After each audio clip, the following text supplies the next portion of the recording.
Awit 112, 1, 4, 5 at 9. Purihin ang Panginoon. Mapalad ang tao na natatakot sa Panginoon, na lubos na nagagalak sa kanyang mga utos. Ang liwanag ay bumabangon sa kadiliman para sa matuwid. Ang Panginoon ay mapagbiyaya at mahabagin at matuwid.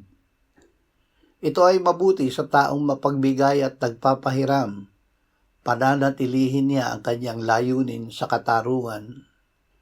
Siya ay nagpamudmod, siya ay nagbigay sa dukha, ang kanyang katuwiran ay nananatili magpakailanman.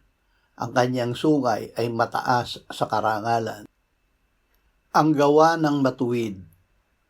Ang may takot sa Panginoon at lubos na nagagalak sa kanyang utos ay matuwid.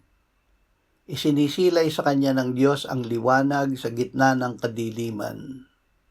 Dahil sa biyaya na tinatanggap niya sa Diyos, magagawa niya na maging mapagbigay at mapagpahiram, gumawa na may katarungan, magpamudmod at magbigay sa dukha. Ang katuwiran niya ay katuwirang mula sa Diyos na nananatili magpakailanman at magtataas sa kanya sa karangalan mula sa kapakumbabaan.